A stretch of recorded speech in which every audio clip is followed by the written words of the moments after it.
Hello जी, कैसे हैं सब।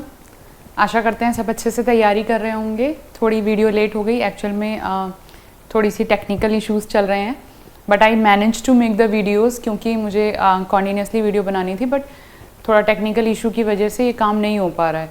तो कोशिश कर रहे हैं जल्दी से जल्दी ठीक हो जाए, बट हाँ तो कहीं कहीं क्वेश्चंस में कुछ टिपिकल इश्यूज होंगे, वो मैं समझा दूंगी आपको। अच्छा, दूसरी चीज़, ये मेरी सेकंड सीरीज़ है जिसमें कि हमारे पास में सी टेट PRT, तो it is not specific for the CTET and PRT। आपके जितने भी टीचिंग एग्ज़ाम्स हैं जिसमें आपको बेसिक केमिस्ट्री की ज़रूरत होती है, जिसमें आपके जनरल केमिस्ट्री के क्वेश्चंस आते हैं, वो सारे क्वेश्चंस यहाँ पे कवर होंगे। तो मैंने आपको पहले ही बोला था 4 या 5 वीडियो में जितने भी इंपॉर्टेंट क्वेश्चंस हैं वो सारे करा दूंगी। वो आप ढंग से तैयारी कर लेना, उसी में से आपको क्वेश्चन मिल जाएंगे।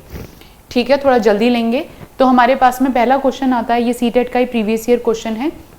Select the set of correctly matches the type of the waste given in the column A with approximate time taken by the decomposition which is given in the column.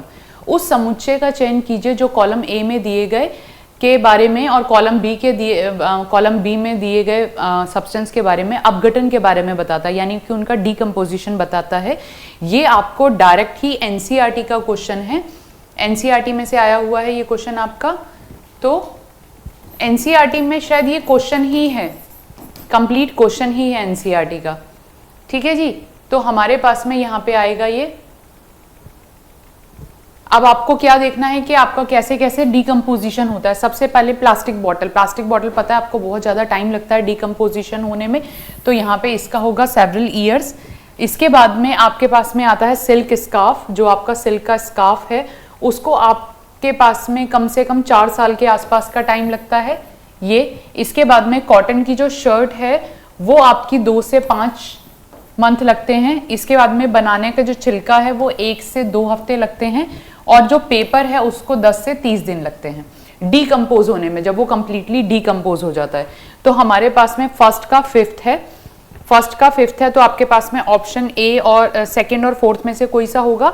Second का आपके पास में fourth है, तो second का fourth हमारे पास में यहाँ पे आ रहा है, तो आपके पास में ऑप्शन सेकंड करेक्ट होगा। सी का देख लीजिए, सी का यहाँ पे फर्स्ट होगा, डी का आपके पास में सेकंड है और ई का आपके पास में थर्ड है, तो ऑप्शन सेकंड यहाँ पे आपके पास में करेक्ट होगा। नेक्स्ट आता है NiN X नेगेटिव। इस तरीके के क्वेश्चन अधिकतर एग्जाम में आ रहे हैं। तो एक चीज आप ध्यान रखना, आप एटम को पढ़ो, यानी कि इसमें आप परमाणु को पढ़ो, परमाणु में आप एटॉमिक नंबर और मास नंबर को अच्छे से करो। एटॉमिक नंबर, मास नंबर, परमाणु क्रमांक और परमाणु भार को अच्छे तरीके से करो। आइसोटॉप्स को अच्छी तरीके से कर लो, और इसके बाद में आप कैटायन और एनायन को भी अच्छी तरीके से स्टडी कर लो। अब यहां पे आपको एक एलिमेंट दिया हुआ है जिसको X+3 है, यानी कि ये जो एलिमेंट है इस पे X+3 है, और इस एलिमेंट का जो मास है वो 27 है और जो उसका एटॉमिक नंबर है 13 है। एटॉमिक नंबर 13 है, यानी कि उसके अंदर प्रोटॉन और इलेक्ट्रॉनों की संख्या 13 और 13 है। यानी कि अगर मैं X की बात करूं तो यहाँ पे आपके पास में प्रोटॉन भी 13 है और इलेक्ट्रॉन भी 13 है। पर क्योंकि ये आपका कैटायन दिया है, कैटायन का मतलब है कि इसमें से 3 इलेक्ट्रॉन निकल चुके हैं, और अगर इसमें से 3 इलेक्ट्रॉन निकल चुके हैं तो अब इसका जो कैटायन होगा उसके पास जो इलेक्ट्रॉनों की संख्या होगी वो 10 होगी। यानी कि प्रोटॉन, इलेक्ट्रॉन और न्यूट्रॉन पूछे हैं, तो प्रोटॉन इसमें 13 होंगे, इसके बाद में इलेक्ट्रॉन आपके पास में 10 होंगे, और न्यूट्रॉन कैसे निकालते हो, जो आपका परमाणु भार है, mass number is equal to proton plus neutron होता है। तो यहाँ पे आपके पास में मास नंबर आपके पास में है 27 में से 13 माइनस कर दोगे, न्यूट्रॉन आ जाएगा, तो न्यूट्रॉन आपके पास में आ गए यहाँ पे 14, न्यूट्रॉन आपके पास में आ गया 14। तो प्रोटॉन 13 है, इलेक्ट्रॉन 10 है और न्यूट्रॉन 14 है, तो आपके पास में ऑप्शन नंबर 4 करेक्ट होगा। तो इस तरीके के रिवाइज कर लो, कुछ एलिमेंट्स लो, उनके कैटायन और एनायन के अंदर कितने इलेक्ट्रॉन है, कितने प्रोटॉन है और कितने न्यूट्रॉन है, उसको डिस्कस कर, उसको निकालने की कोशिश करो। फॉर एग्जाम्पल अगर मैं मैग्नीशियम दे दूं तुम्हें, तो मैग्नीशियम का 12 है और 24 एटॉमिक मास है, तो इसमें इलेक्ट्रॉन, प्रोटॉन और न्यूट्रॉन कैलकुलेट कर लो। ऐसे ही अगर मैं आइसोटॉप ले लें, तो आइसोटॉप में आपके पास में 1H1 1h2 1h3 है, हाइड्रोजन के 3 आइसोटॉप हैं, तीनों आइसोटॉप में कितने इलेक्ट्रॉन, कितने प्रोटॉन और कितने न्यूट्रॉन हैं। आइसोटॉप आपके समस्थानिक होते हैं, समस्थानिक में नंबर ऑफ प्रोटॉन या फिर एटॉमिक नंबर सेम होता है और मास नंबर डिफरेंट होता है, तो आपको आइसोटॉप पे भी क्वेश्चन पूछा जा सकता है। Which of the following substance are present on the rubbing surface of the match box, जो आपकी माचिस है, माचिस की जो रबिंग सरफेस होती है उस पर क्या प्रेजेंट होता है, तो आप अगर आप उसको छू के देखोगे तो वो खुदरी खुदरी सी होती है, और जो उस पर एलिमेंट प्रेजेंट होता है वो फास्फोरस होता है, क्योंकि फास्फोरस का इग्निशन टेम्परेचर कम होता है, तो अगर आप हल्का सा भी फ्रिक्शन उस पर ले आओगे तो वो आराम से जल जाएगा। तो फ्रिक्शन के लिए वहां पे ग्लास पाउडर होता है, कांच का चूर्ण होता है, और उसके ऊपर रेड फास्फोरस, इन दोनों का कॉम्बिनेशन होता है। तो ये आपके पास में मैच बॉक्स के ऊपर होता है, मैच बॉक्स के ऊपर होता है। इसके बाद में a teacher takes 3 clean plastic cups of the bottle, 3 plastic के कप लिए हैं, एक में आपके पास में HCl है, यानी कि ए में वो HCl ले रहा है, और HCl आयन बनाता है, HCl H+ और Cl नेगेटिव बनाता है। दूसरे में आपके पास में कास्टिक सोडा है जो कि NaOH है, NaOH भी आपके पास में Na+ और OH नेगेटिव बनाता है, और तीसरे में आपके पास में शुगर है, शुगर का आयनाइज नहीं होता, तो जहां पे आयन बनेंगे वहां पे इलेक्ट्रिसिटी कंडक्ट होगी, और जहां पे आयंस नहीं बनेंगे वहां पे इलेक्ट्रिसिटी कंडक्ट नहीं होगी। तो आपको देखते ही पता चल रहा है कि जैसे कि मैंने यहाँ पे दिखा रखा है, इस वाला जो आपका ये कलर है, ये देखिए यहाँ पे जो बल्ब है, यहाँ पे बल्ब जल रहा है, यानी कि यहाँ पे जरूर आयंस प्रेजेंट होंगे, जबकि यहाँ पे नहीं जल रहा है तो यहाँ पे आयंस प्रेजेंट नहीं होंगे। तो ये डिस्टिल वाटर भी हो सकता है, क्योंकि डिस्टिल वाटर आपका इलेक्ट्रिसिटी कंडक्ट नहीं करता है, that is a insulator of the electricity. तो आपका ए और बी ये दोनों के दोनों इलेक्ट्रिसिटी कंडक्ट करेंगे और सी नहीं करेगा। तो आंसर आपके पास में आएगा उपरोक्त घोलों में से कौन सा विद्युत का चालन करेगा, ए और बी करेंगे, जिसमें आयन बन रहे हैं वो आपके करेंगे, और जिसमें आयन नहीं बन रहे हैं वो आपका नहीं करेगा। तो इस तरीके से आपके पास में इस क्वेश्चन का आंसर आएगा। नेक्स्ट क्वेश्चन, इंडिकेटर्स करने हैं, इलेक्ट्रॉन्स आपके पास में इंडिकेटर सारे तरीके के करने हैं। इसके बाद में आपके पास में एसिड और बेस को अच्छी तरीके से करना है। एसिड और बेस मैंने आपको वैसे ही हर बार बताया है, ABR और BRB, इस तरीके से याद कर लो। बेस रेड लिटमस को ब्लू कर देता है और एसिड तुम्हारा ब्लू लिटमस को रेड कर देता है। पर यहाँ पे चाइना रोज की बात करी है, तो चाइना रोज आपका इंडिकेटर है, संकेतक है, वो भी नेचुरल इंडिकेटर है क्योंकि नेचर में मिलता है। अब क्योंकि ये नेचुरल इंडिकेटर है, तो जब ये न्यूट्रल मीडियम में है, यानी कि जब ये उदासीन मीडियम में है, जब ये न्यूट्रल मीडियम में होता है तो ये डार्क पर्पलिश कलर का होता है, ये इसका बेसिक मीडियम में कलर है और ये इसका एसिडिक मीडियम में कलर है। अब इन्होंने क्वेश्चन पूछा है हमसे कि A B are the taken in the test tube, तो और they take the China rose indicator, China rose indicator लिया है। तो सबसे पहले ए टर्न ग्रीन, अगर ए आपका ग्रीन हो जाता है तो ये आपका बेसिक सॉल्यूशन होगा, इन दोनों में से कोई ऑप्शन होगा। उसने कहा B remains same, B same रहता है, यानी कि वो सॉल्यूशन जो होगा वो न्यूट्रल सॉल्यूशन होगा। तो सॉल्ट क्या होते हैं, सॉल्ट आपके पास में होते हैं जिसमें कि आपके पास में कैटायन और एनायन प्रेजेंट होते हैं, कैटायन और एनायन। तो इसे मैं लिख देती हूं क्योंकि यहाँ पे फिर ये आपके पास में सॉल्ट वो हैं जो कि कैटायन एंड एनायन है, दोनों चीजें हैं उसमें। तो ये जो सॉल्ट है आपका, ये यहाँ पे न्यूट्रल सॉल्ट होगा, तो क्योंकि उसका कलर चेंज नहीं हुआ तो जरूर सॉल्ट न्यूट्रल होगा, यानी कि यहाँ पे सॉल्ट है। और जो थर्ड वाली है, थर्ड का जो टर्न है वो डार्क पिंक कलर का हो जाता है, तो वो एसिडिक सॉल्यूशन होगा, यानी कि आपके पास में थर्ड ऑप्शन करेक्ट आएगा। बेसिक मीडियम में ग्रीन कलर, एसिडिक मीडियम में डार्क पिंक कलर और न्यूट्रल मीडियम में पर्पलिश कलर का रहता है ये चाइना रोज का कलर। तो ये क्वेश्चन थोड़ा सा नीचे चला गया, मैंने बोला थोड़ी टेक्निकल प्रॉब्लम चल रही है, मैं आपको बता देती हूँ। यहाँ पे ना हमें 4 ऑप्शन दिए थे, ये क्वेश्चन थोड़ा इधर उधर हो गया। यहाँ पे हमें 4 ऑप्शन दिए थे, आपको ए दिया था और बी दिया था, ए दिया था और बी दिया था। ए में आपको फ्लोरिंग ऑफ बड दिया था, कलिका का पुष्पन और आयरन को गर्म करना, और बी में आपको दिया था, नहीं, आपको ए में दिया था, ये मैं यहाँ पे लिख देती हूँ दोबारा, आपके पास में 2 थे, ये ए और बी, ये आपके पास में 2 ऑप्शन है ए और बी। ए में आपको दिया है flowering of bud, flowering of bud, और दूसरा आपको दिया है कटिंग ऑफ ग्रास। अब कटिंग ऑफ ग्रास और दूसरा आपको दिया है boiling of water, boiling of water और expansion of iron, expansion of iron, ठीक है। अब जो बॉइलिंग ऑफ वाटर है और जो एक्सपेंशन ऑफ आयरन है, ये दोनों के दोनों ही आपके फिजिकल चेंज हैं, ये आपके फिजिकल चेंज हैं और ये आपके रिवर्सिबल फिजिकल चेंज हैं, उत्क्रमणीय, यानी कि दोनों के दोनों ही भौतिक परिवर्तन हैं और दोनों के दोनों ही रिवर्सिबल हैं। जबकि flowering of bud of cutting of iron, ये कटिंग ऑफ ग्रास, ये भी फिजिकल चेंज है। फ्लोरिंग ऑफ बड में थोड़े से केमिकल प्रोसेस आ जाते हैं, पर ये दोनों जो चेंजेस हैं ये आपके इररिवर्सिबल हैं। तो क्वेश्चन में आपसे ये पूछा था कि ये दोनों चेंज कौन से हैं, ए कौन सा है और बी कौन सा है। तो ए आपका इररिवर्सिबल चेंज है, दोनों के दोनों। एक बार घास कट गई तो वो कट चुकी है, फ्लोरिंग ऑफ बड, एक बार फूल से आपकी जो बड है उससे फ्लावर बन गया तो वो बन चुका है, आप उसको रिवर्स नहीं कर सकते हो। तो ये दोनों जो कैरेक्टरिस्टिक्स हैं ये आपके इररिवर्सिबल हैं, जबकि ये वाला जो कैरेक्टरिस्टिक्स है ये आपका रिवर्सिबल कैरेक्टरिस्टिक्स है। तो ऑप्शन में आपके पास में ये इररिवर्सिबल आना था, दूसरा रिवर्सिबल आना था। तो रिवर्सिबल और इररिवर्सिबल चेंजेस को आपको अच्छे से लर्न करना है। Next question, what are the characteristics of the rocket fuel. Rocket में जो फ्यूल भरा जाता है, देखो रॉकेट उड़ा रहे हैं तो आपको पता है सबसे पहली बात वो हल्का होना चाहिए।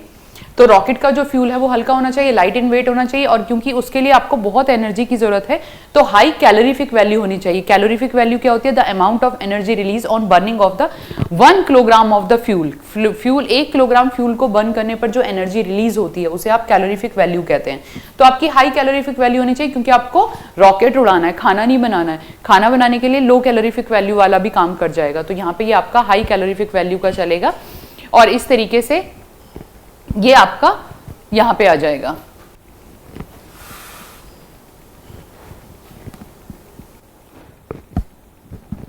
ओके, तो आपको रॉकेट फ्यूल के लिए हाई लाइट इन वेट होना चाहिए और हाई कैलोरीफिक वैल्यू होनी चाहिए। Burn slowly in absence of air, धीरे नहीं जलना चाहिए, एब्सेंस ऑफ एयर में वो स्लोली नहीं जलना चाहिए, फिर वो खराब हो जाएगा। तो यानी कि यहाँ पे आपके पास में ऑप्शन ए और B are the correct option. उन्होंने करेक्ट ऑप्शन पूछे, कैरेक्टरिस्टिक्स पूछे हैं या करेक्ट ऑप्शन पूछे, आप इन दोनों में से ये दोनों आपके करेक्ट ऑप्शन होंगे। नेक्स्ट आता है, which one of the following is used as a preservatives. इनमें से कौन सा एज ए प्रिजर्वेटिव यूज होता है? प्रिजर्वेटिव्स आप यूज करते हैं जो आपके खाने को खराब होने से बचाते हैं, खाने की शेल्फ लाइफ बढ़ाते हैं। आप लंबे टाइम तक उस खाने को यूज कर सकते हैं, जैसे कि आपने जैम है हमारे घरों में, या आप सॉस लेते हैं, या फिर जो अचार वगैरह होते हैं तो उसमें प्रिजर्वेटिव्स डाले होते हैं। अब प्रिजर्वेटिव्स, ये देखो ये क्वेश्चन मैंने इसलिए लिया है क्योंकि यहाँ पे 2 ऑप्शन करेक्ट हैं, तो कंफ्यूज होने की जरूरत नहीं है। आपके जो प्रिजर्वेटिव है यहाँ पे सोडियम बेंजोएट भी आपका प्रिजर्वेटिव है, और सोडियम क्लोराइड, अचार वगैरह में आप सोडियम क्लोराइड डालते हैं, जैम में भी डालते हैं। सोडियम क्लोराइड आपका कॉमन नमक है, तो ये दोनों ही आपके करेक्ट ऑप्शन हैं। यानी कि यहाँ पे ए और सी ये दोनों ही आपके करेक्ट ऑप्शन आ रहे हैं, ठीक है। तो इस क्वेश्चन में आपके ये दोनों करेक्ट ऑप्शन आएंगे। इसके बाद में which of the following is added to increase the shelf life of the milk. अब इस क्वेश्चन में बच्चे बहुत कंफ्यूज हुए थे कि मिल्क की जो शेल्फ लाइफ है उसकी शेल्फ लाइफ बढ़ाने के लिए आप क्या यूज करोगे? आप सोडियम बाइकार्बोनेट यानी कि बेकिंग सोडा यूज करोगे या लैक्टिक एसिड यूज करोगे? दोनों ही यूज होते हैं। ये क्वेश्चन भी मैंने इसीलिए लिया है कि आपको जरूरी नहीं है कि आपको एक, देखो होता क्या है, अब आपके पास में एग्जाम में क्वेश्चन आया तो आपने रटा हुआ है, आपने सोडियम बाइकार्बोनेट रटा हुआ है, बट ऐसा नहीं है, कई बार 2 ऑप्शन भी पूछ लेते हैं। तो इस केस में ये आपके दोनों ही चीजें करेक्ट हैं, यानी कि यहाँ पे भी आपके पास में सोडियम बाइकार्बोनेट और लैक्टिक एसिड आप दोनों ही ले सकते हो। ये दोनों ही करेक्ट आंसर हैं। दूध की शेल्फ लाइफ बढ़ाने के लिए आप उसमें सोडियम बाइकार्बोनेट और लैक्टिक एसिड दोनों ही डाल सकते हैं। नेक्स्ट क्वेश्चन आता है, sample of the water boils at 102 degree at normal temperature and pressure, what can you say about. अब देखो जो हमारे पास में नॉर्मल पानी है वो 100 डिग्री सेल्सियस पे बॉयल होता है, यानी, और आपका जो पानी आपने लिया है वो 100 डिग्री सेल्सियस पे बॉयल हो रहा है, यानी कि उसका मतलब क्या है, उस पानी में इम्प्योरिटीज हैं, उसमें आपकी अशुद्धियां मिली हुई हैं। जब आपके पानी का बॉइलिंग पॉइंट बढ़ेगा तो उसका फ्रीजिंग पॉइंट यानी कि उसका हिमांक जो है वो कम हो जाएगा। तो आपको ये याद इस तरीके से करना है कि अगर बॉइलिंग पॉइंट बढ़ेगा तो फ्रीजिंग पॉइंट कम हो जाएगा, यानी कि it will freeze below 0 degree, it will not freeze, ये गलत है। It will freeze above 0 degree, गलत है। It will freeze at 0 degree.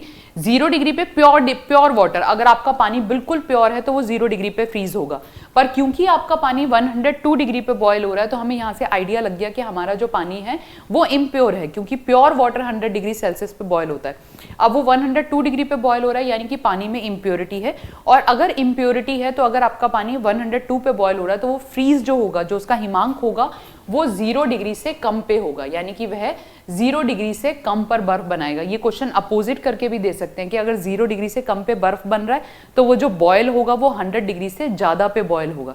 तो ये क्वेश्चन आपका इस तरीके से भी आ सकता है। Next question, which material is used for the making solar cell. Solar cell बनाने में आप सिलिकॉन्स वगैरह का यूज करते हैं जो कि सेमीकंडक्टर्स होते हैं, तो सेमीकंडक्टर्स हमें यहाँ पे चाहिए होते हैं तो सिलिकॉन का यूज करते हैं।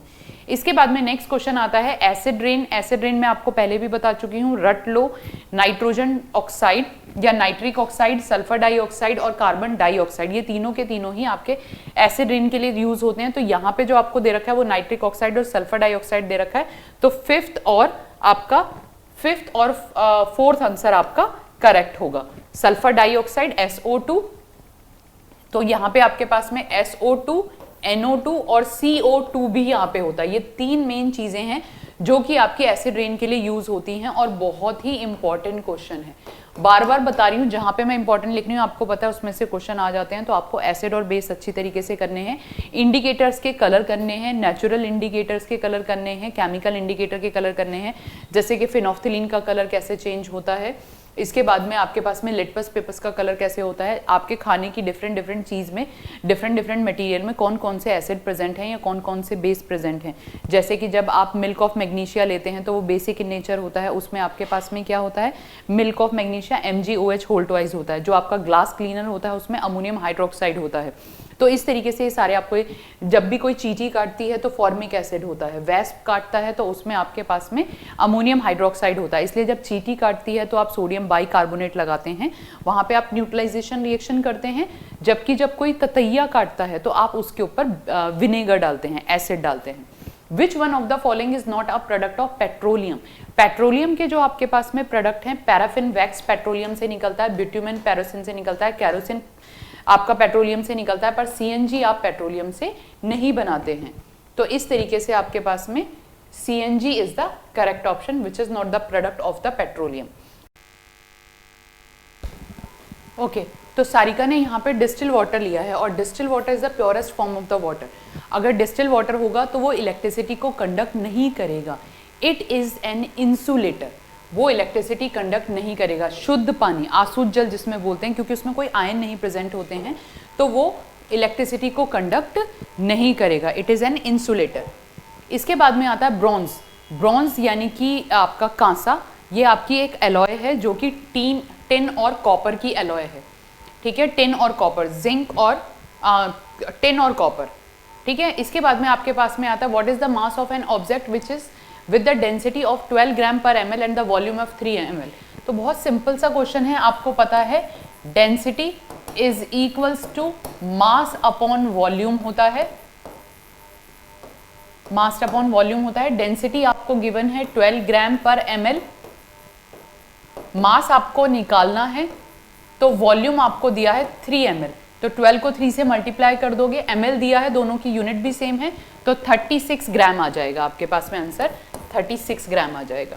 इसके बाद में नेक्स्ट आपके पास में आता है read the given statement carefully and choose the correct option. We can cook food easily at the sea level as compare to higher altitude. We can cook food at the sea level as compare to the higher altitude. बिल्कुल correct है, क्योंकि higher altitude पे जब आप ज़्यादा ऊंचाई पर जाते हो तो प्रेशर कम हो जाता है, और प्रेशर कम होने के कारण अब जो आपका पानी है वो जल्दी बॉयल होने लगता है, वो 100 डिग्री से पहले बॉयल होने लगेगा। तो सी लेवल पे आप खाना ज़्यादा आसानी से बना लेते हो, यानी कि मैंने इसका रीज़न भी सोच लिया।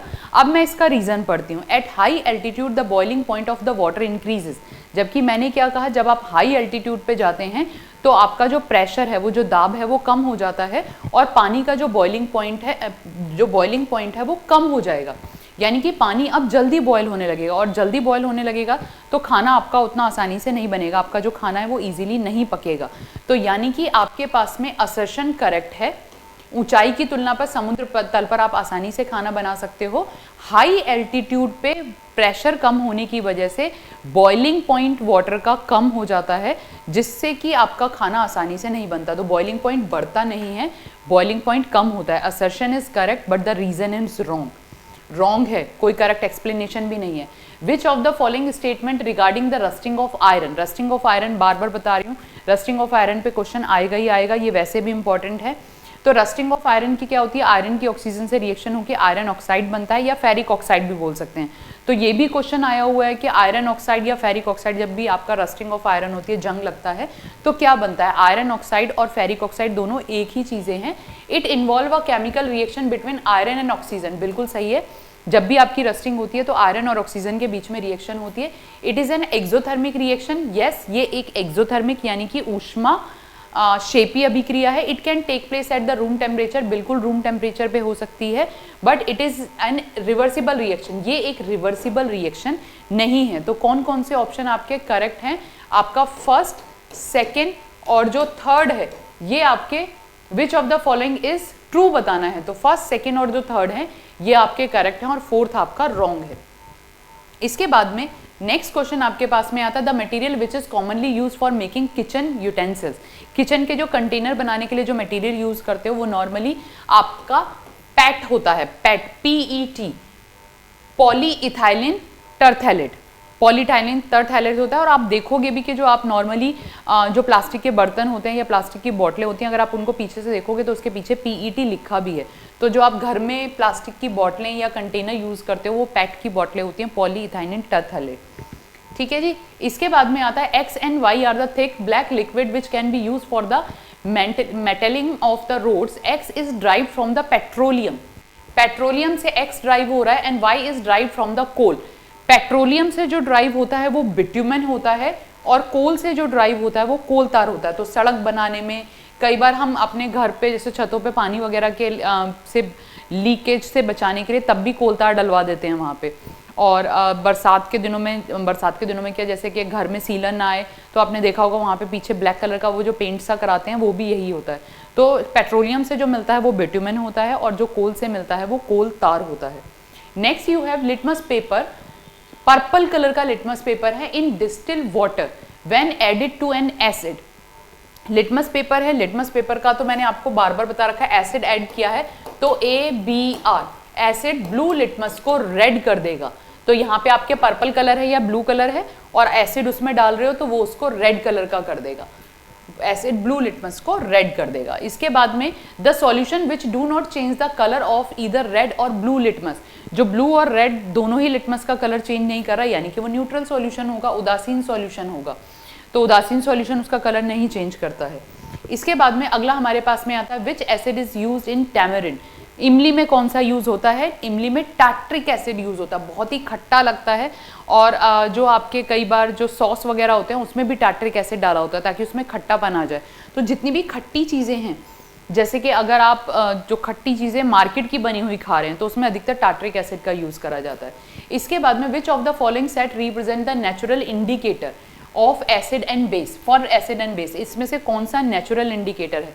फिनोल्फ्थालीन आपका सिंथेटिक इंडिकेटर है। इसके बाद में आपके पास में लिटमस और टर्मरिक, ये आपके नेचुरल इंडिकेटर हैं, क्योंकि लिटमस और टर्मरिक दोनों ही आपके नेचर में मिलते हैं। लिटमस पौधे से बनता है और टर्मरिक आपकी जड़ों से, पौधों की जड़ों से बनता है। तो ये दोनों के दोनों आपके नेचुरल इंडिकेटर हैं। चाइना रोज मिथाइल ऑरेंज नहीं है, चाइना रोज भी नेचुरल इंडिकेटर है पर यहाँ पे मिथाइल ऑरेंज नहीं है, और फिर यहाँ पे फिनोल्फ्थालीन आ गया।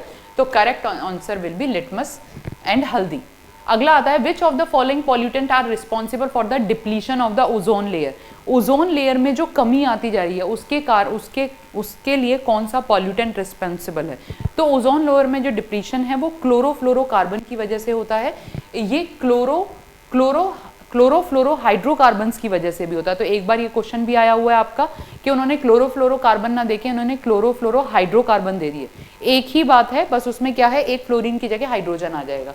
तो दोनों ही करेक्ट ऑप्शन है, क्लोरोफ्लोरोकार्बन ले लो या क्लोरोफ्लोरोहाइड्रोकार्बन ले लो, दोनों ही आपके करेक्ट ऑप्शन है। नेक्स्ट आपके पास में आता है zinc powder is added to the dilute hydrochloric acid in the test tube. बहुत विग्रस रिएक्शन होती है, बहुत ही तेजी से रिएक्शन होती है। जब भी आप जिंक की रिएक्शन HCl के साथ कराओगे तो आपके पास में ZnCl2 प्लस H2 बनेगा और बहुत ही तेजी से, मतलब बिल्कुल डलते ही रिएक्शन हो जाती है। अब इन्होंने ऑप्शन क्या क्या दे रखे हैं, क्या होना आपको लग रहा है कि क्या हो सकता है, what is expected, hydrogen gas is release, hydrogen release होगी, बिल्कुल सही है। नो रिएक्शन टेक्स प्लेस, ये तो गलत है। इसके बाद में test tube become cold, test tube ठंडी नहीं होती, टेस्ट ट्यूब गर्म हो जाती है क्योंकि बहुत तेजी से रिएक्शन है और रिएक्शन एक्सोथर्मिक है, ऊष्मा क्षेपीय अभिक्रिया है। And rapid action takes place, तो रैपिड एक्शन टेक्स प्लेस, बहुत ही तेजी वाला एक्शन होता है और हाइड्रोजन गैस रिलीज होती है। तो आपका A and D will be the correct option, A और D will be the correct option. Next आपके पास में आता है न्यूट्रलाइजेशन। एसिड की जब भी आप बेस के साथ रिएक्शन कराते हो तो इस रिएक्शन को आप न्यूट्रलाइजेशन रिएक्शन कहते हो। रट लो रिएक्शन बहुत इंपॉर्टेंट है। Acid plus base gives out salt plus water plus heat भी लिबरेट होती है, ऊष्मा भी निकलती है। तो neutralization is a reaction between one acid and one base. It is a reaction between the acid and base, दो एसिड या दो बेस नहीं, एक एसिड और एक बेस के बीच की रिएक्शन है। और ये जो न्यूट्रलाइजेशन रिएक्शन है ये किस तरीके की रिएक्शन है, जैसे कि मैं तुम्हें एक एग्जांपल दे देती हूँ। फॉर एग्जांपल मुझे दिया है NaOH प्लस HCl, तुम्हारे पास में सोडियम हाइड्रोक्साइड और HCl की हमने रिएक्शन कराई तो हमारे पास में NaCl प्लस H2O बनेगा। अब ये देखो यहाँ पे सोडियम की जगह हाइड्रोजन आ गया और यहाँ पे हाइड्रोजन की जगह सोडियम आ गया, तो ये आपकी डबल डिस्प्लेसमेंट रिएक्शन है, द्विविस्थापन रिएक्शन है या दोहरी विस्थापन रिएक्शन है। तो जो आपकी एक पर्टिकुलर रिएक्शन होती है वो एक से ज़्यादा रिएक्शन हो सकती है। आपके पास में रिएक्शन कौन कौन सी हैं? सिंथेसिस रिएक्शन, संयोजन रिएक्शन, जिसमें दो जुड़ के एक बना देते हैं, यानी कि ये जो आपके पास में रिएक्शन आएंगी A plus B gives out AB, ये आपके पास में सिंथेसिस रिएक्शन हो गई। उसके बाद में अगली आपके पास में आती है डीकम्पोजिशन रिएक्शन, अपोजिट होता है, AB आपस में टूट के A और B बना देते हैं। पर आपकी जो डीकम्पोज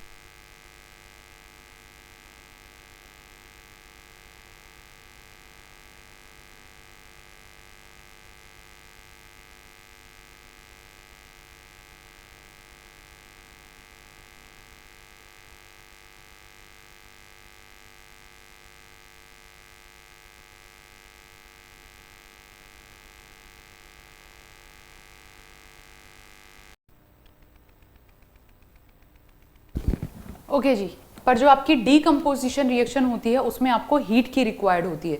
यहाँ पे आपका ये हीट होगा, तो जब भी ब्रेक होगा या फिर जिसे विक्टन रिएक्शन कहते हैं, इसमें आपको हीट की रिक्वायरमेंट होगी, वो डीकम्पोजिशन रिएक्शन आ जाएगी। इसके बाद में आपके पास में सिंगल रिप्लेसमेंट रिएक्शन आती है, जिसपे आपके एग्जाम में बहुत क्वेश्चन पूछे जाते हैं। सीटेट वाले बच्चों के लिए स्पेसिफिकली बोल रही हूँ, 100% एक क्वेश्चन सिंगल रिप्लेसमेंट या डबल रिप्लेसमेंट पे क्वेश्चन आएगा ही आएगा। तो ये टाइप्स ऑफ रिएक्शन जो भी है उसके ऊपर क्वेश्चन हर एग्जाम में, जितने भी आपके कॉम्पिटिटिव एग्जाम्स होते हैं उसमें एक ना एक क्वेश्चन आपसे जरूर पूछा जाता है। Identify the correct statement from the following. Generally non metal do not react with water, generally non metal do not react with acid, बिल्कुल सही बात है। जो आपके नॉन मेटल्स हैं वो नॉर्मली वाटर के साथ भी रिएक्शन नहीं करते हैं और नॉर्मली वो आपके एसिड के साथ में भी रिएक्शन नहीं करते हैं। जैसे कि कार्बन है आपके पास में, सल्फर हो गया, फास्फोरस हो गया, तो they do not react with the acid as well as base. तो आपकी दोनों ही जो टर्म है वो सही हैं, both first and second are the correct terms. इसके बाद में अगला क्वेश्चन आपके पास में आता है कथन, assertion if an iron nail is put in the blue copper sulfate solution। अगर आपने एक लोहे की कील को ब्लू कॉपर सल्फेट सॉल्यूशन में डाला है, ब्लू कलर का कॉपर सल्फेट का सॉल्यूशन, और यहाँ पे आपने इसको आयरन डाला है, iron plus copper sulphate, single replacement reaction है, एकल विस्थापन रिएक्शन है। और एकल विस्थापन रिएक्शन कब होती है? जब more reactive element less reactive element को डिस्प्लेस कर देगा।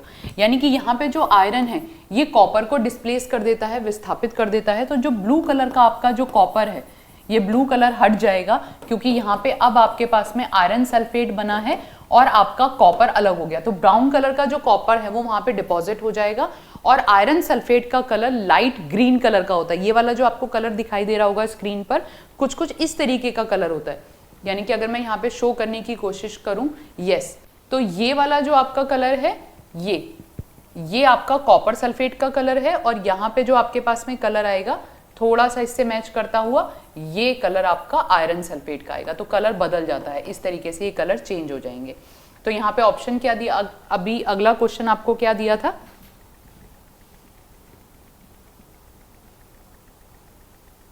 यस तो यहाँ पे रीजन क्या दिया, the reactivity of copper is greater than the colour that of iron and hence the colour change. The reactivity of copper is greater than the colour of that iron has change. Copper की अभिक्रियाशीलता लोहे से अधिक होती है। Copper iron से ज्यादा reactive होता है? नहीं, कॉपर आयरन से ज्यादा रिएक्टिव नहीं होता, आयरन कॉपर से ज्यादा रिएक्टिव होता है। यानी कि आपका असर्शन सही है और रीजन रॉन्ग है। कथन और कारण दोनों सही है, कथन और कारण दोनों सही है। कथन सत्य है लेकिन कारण असत्य है, तो आपके पास में थर्ड ऑप्शन यहाँ पे करेक्ट आएगा। Next, identify the incorrect statement about the non metal. Non metal के बारे में आपको गलत स्टेटमेंट बतानी है। अधातुएं आवश्यक हैं केवल हमारे कुछ जीवित प्राणियों के लिए। Non metals are essential only for some living beings like us. केवल हम जैसे लिविंग बींग्स के लिए नॉन मेटल एसेंशियल हैं, तो ऐसे तो ये पहला ही गलत है, देख के ही पता चल रहा है। Non metal are used in the water purification process. Yes, water purification use में हम नॉन मेटल का यूज करते हैं। Non metal are use in the crackers, पटाखों में यूज करते हैं। Non metal are use in the fertilizer, fertilizer में यूज करते हैं। यानी कि आपके पास में ये वाला ऑप्शन गलत है। अगला आपके पास में आता है, how can a saturated solution of copper sulphate be made dissolve more copper sulphate. Copper sulphate के संतृप्त आएगा, ये संयुक्त के कॉपर सल्फेट के संतृप्त विलयन में क्या करें कि उसमें और मात्रा कॉपर सल्फेट की घोली जा सके। सबसे पहले सैचुरेटेड या संतृप्त सॉल्यूशन क्या होता है, when the more amount of the solute can not dissolve, जब आप उसमें सॉल्यूट की और मात्रा नहीं मिला सकते हो। और उस केस में अगर वो सैचुरेटेड सॉल्यूशन हो गया, अगर आपको उसमें और ज्यादा कॉपर सल्फेट को डिसॉल्व करना है तो आपको उसे हीट करना पड़ेगा। गर्म करने पर आपका और ज्यादा कॉपर सल्फेट डिसॉल्व हो जाएगा। ये आपने घरों में भी देखा है, जैसे कि हम पानी में चीनी डिसॉल्व कर रहे हैं, पानी में चीनी घोल रहे हैं, डाले जा रहे हैं, घुलती जा रही है। एक टाइम ऐसा आएगा चीनी घुलनी बंद हो जाएगी, तो अब हमें अभी पर और चीनी घोलनी है, यानी कि हम कहें कि उसकी चाशनी बनानी है। तो ठंडे पानी की चाशनी नहीं बनती, चाशनी हमेशा आपको गर्म करना पड़ता है। क्यों? क्योंकि आप उसका सुपर सैचुरेटेड सॉल्यूशन बना रहे हैं, अति संतृप्त विलयन बना रहे हैं, तो आप उसको केवल हीट करके ही उसमें कॉपर सल्फेट की और मात्रा को डिसॉल्व कर सकते हैं। तो आपके पास में सैचुरेटेड हो गया, सुपर सैचुरेटेड हो गया, अनसैचुरेटेड हो गया। अनसैचुरेटेड जब आप उसमें और मात्रा मिला सकते हैं, सैचुरेटेड जब आप उसमें और मात्रा नहीं मिला सकते, सुपर सैचुरेटेड जब उसकी निश्चित मात्रा से अधिक मात्रा घुली हुई है, तो आपने उसे गर्म कर दिया और उसमें आपने और ज्यादा मात्रा मिला दी। Which of the following reactions are not feasible, कौन सी रिएक्शन पॉसिबल नहीं है। तो आपको रिएक्टिविटी सीरीज याद करनी पड़ेगी, कौन सा एलिमेंट किससे ज्यादा रिएक्टिव है। एल्यूमिनियम कॉपर से रिएक्टिव है, ये रिएक्शन होगी। आपके पास में मैग्नीशियम जिंक से ज्यादा रिएक्टिव है, ये रिएक्शन भी होगी। जिंक कैल्शियम से ज्यादा रिएक्टिव है या नहीं है, तो जिंक कैल्शियम से ज्यादा रिएक्टिव नहीं है। और यहाँ पे आपका जो आयरन है वो लेड से ज्यादा रिएक्टिव है, तो ये वाली रिएक्शन भी होगी। ये तीनों रिएक्शन होंगी, पर ये वाली रिएक्शन नहीं होगी क्योंकि जिंक आपका कैल्शियम से ज्यादा रिएक्टिव नहीं है। तो उसने पूछा कौन सी संभव नहीं है। यहाँ पे आपको रिएक्टिविटी सीरीज याद करनी पड़ेगी। एक छोटी सी एनसीईआरटी में रिएक्टिविटी सीरीज दी है, 9th और 10th की क्लास में मिल जाएगी, नहीं तो आपका कुछ 8th की क्लास में भी दे रखी है।